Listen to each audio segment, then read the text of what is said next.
Le fait que Eyadema a réussi à maintenir son pouvoir en dépit de toutes les critiques, le fait qu'aujourd'hui il peut dire à d'autres pays « je vous avais bien dit que la voie que vous avez suivie ne marcherait pas », eh bien on se rend compte qu'il commence à jouer, et il joue de plus en plus un rôle international. Et tout cela nous donne quand même une sorte de paradoxe, qu'au moment où l'Afrique essaie de se changer, de se transformer, d'aller vers plus d'état de droit, finalement de voir que ceux qui émergent et ceux dont la voix est le plus écoutée, et c'est finalement des personnalités comme le général Eyadema, qui sont quand même des gens, je dirais encore, produits par un système, le système colonial, dont ils conservent tous les stéréotypes, tout l'éthique, à la fois l'éthique comme défaut et l'éthique comme valeur.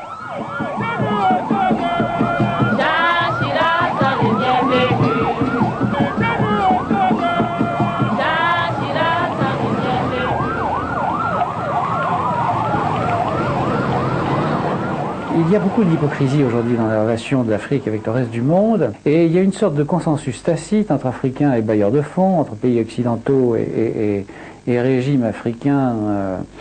Tout le monde sait qu'il y a des turpitudes inavouées un peu partout, et donc on essaye de trouver des boucs émissaires. On essaye de trouver des boucs émissaires ou des têtes de turc, si vous préférez une autre expression. C'est-à-dire on va désigner à la vindicte publique, à la vindicte internationale, des petits pays qui ne comptent pas beaucoup économiquement, pour fermer les yeux plus facilement sur de plus gros poissons. Et je dirais que c'est même une attitude qu'on a envers l'Afrique en général. Comme l'Afrique subsaharienne, c'est 1%, le continent africain, c'est 1% du commerce mondial, eh bien mon Dieu, on a tendance à beaucoup plus taper sur l'Afrique, du point de vue des droits de l'homme, que sur la Chine. Parce que tout le monde se rue sur la Chine, qui évidemment a un marché fabuleux. Alors ce système est appliqué aussi au Togo, parce que le Togo est un tout petit pays qui n'a pas d'importance stratégique et qui n'a pas d'importance économique. La seule importance qu'il avait, c'était une importance morale, et tant que effectivement Eyadema a incarné la stabilité, il a été très bien vu, la stabilité c'est-à-dire le développement économique, et aujourd'hui au contraire, c'est plus commode de concentrer les attaques sur le Togo.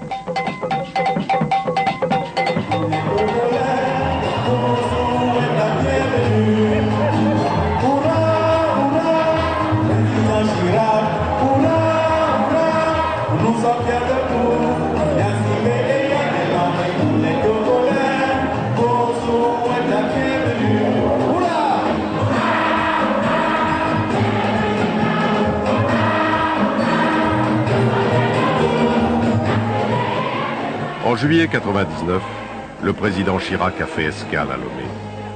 Pour lui, se sont rallumés les derniers feux de cette Franc-Afrique gaulienne à laquelle on avait tellement cru ici.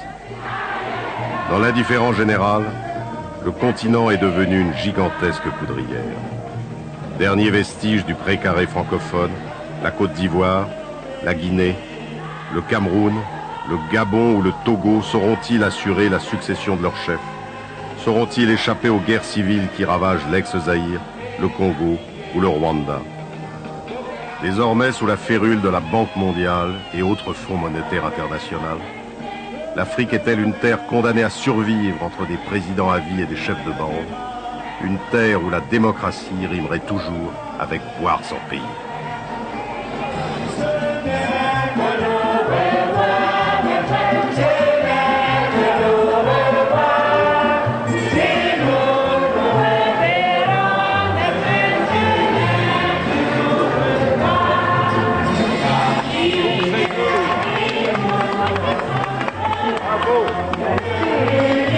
Merci, Monsieur le Président. Merci.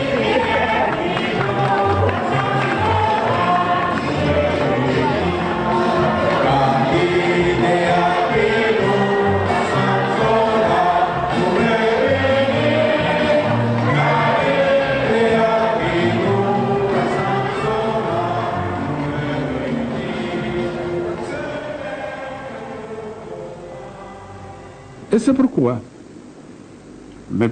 ma prière quotidienne. Dieu sait ce que je fais. C'est mauvais. Tu me bats la route pour qu'il y ait un autre. Si tu estimes que ce que je fais est bon, tu me laisses continuer. Voyez-vous?